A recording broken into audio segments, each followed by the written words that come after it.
जैसा कि मैं पहले भी कई बार कह चुका हूं, अंतर्राष्ट्रीय स्तर के ऊपर भारत का कद और रुतबा काफी ऊंचा उठ चुका है और भारत की बढ़ती इसी डिप्लोमेटिक पावर का प्रदर्शन अब हमें देखने को मिल रहा है। भारत दुनिया के 15 सबसे पावरफुल देशों को अपने दरवाजे तक लाने में पूरी तरह से सफल हुआ है। आपने नोटिस किया होगा कि यूनाइटेड नेशन सिक्योरिटी काउंसिल की जितनी भी मीटिंग्स होती हैं वो हमेशा अमेरिका में ही होती हैं। अमेरिका के न्यूयॉर्क में यूनाइटेड नेशन कॉन्फ्रेंस बिल्डिंग है जिसमें यूएन सिक्योरिटी काउंसिल का एक अलग से चैम्बर है।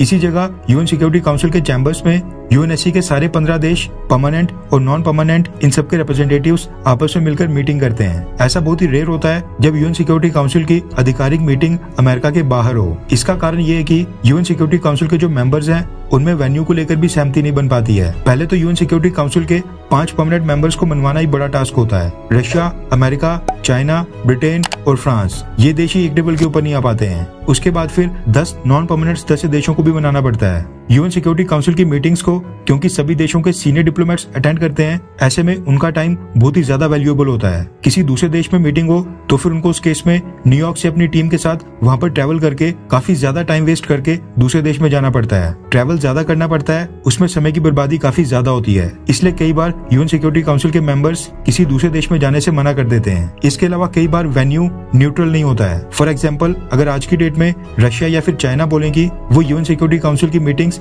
अपने देश में होस्ट करना चाहते हैं, तो यूएन सिक्योरिटी काउंसिल के बाकी 13 देशों में से 10 देश तो वहां पर जाने के खिलाफ ही होंगे। इसके अलावा भी कई सारे रीजन होते हैं। ऐसे में ये काम वही देश कर सकता है जिसके पास यूएन सिक्योरिटी काउंसिल के परमानेंट मेंबर जितनी डिप्लोमेटिक पावर हो और जिस देश का इन्फ्लुएंस बाकी सभी देशों के ऊपर हो, ताकि जब वो देश प्रपोजल रखे तो उसके खिलाफ कोई भी देश ना खड़ा हो जाए, यानी सभी देश मान जाएं। और भारत वो देश बन गया है। रेफरेंस के लिए आपकी स्क्रीन के ऊपर द इकोनॉमिक टाइम्स के आर्टिकल का स्क्रीनशॉट है, जिसके मुताबिक यूएन सिक्योरिटी काउंसिल की काउंटर टेररिज्म मीटिंग इस बार 28 से 29 अक्टूबर को भारत में होने जा रही है। यूएन सिक्योरिटी काउंसिल के 15 देशों की इस मीटिंग को राजधानी न्यू दिल्ली नहीं बल्कि ये मीटिंग भारतीय सरकार ने मुंबई के ताज पैलेस होटल में करवाने का फैसला किया है, जिसके ऊपर पाकिस्तान से आए आतंकियों ने 26/11 हमला किया था। यानी भारत मौके का फायदा उठाते हुए यूएनएससी के 15 सदस्य देशों के सामने पाकिस्तान को भी एक्सपोज करेगा। इतिहास में ऐसा पहले 6 बार ही हुआ है जब यूएन सिक्योरिटी काउंसिल की काउंटर टेररिज्म कमेटी ने अमेरिका के न्यूयॉर्क से बाहर जाकर किसी दूसरे देश में जाकर मीटिंग की हो।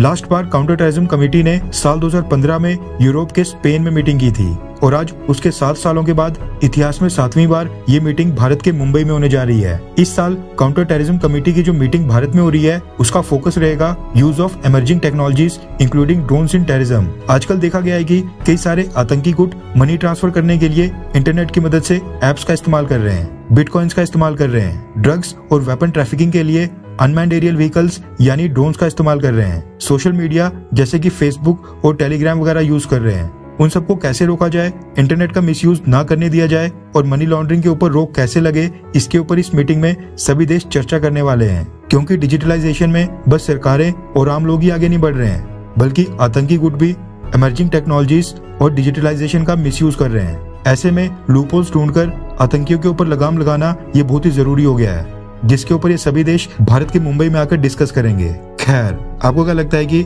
इंटरनेशनल लेवल पर जो भारत का कद ऊंचा उठा है उसका श्रेय प्रधानमंत्री मोदी को जाता है, हाँ या फिर ना? नीचे कमेंट करके अपनी राय जरूर बताएं।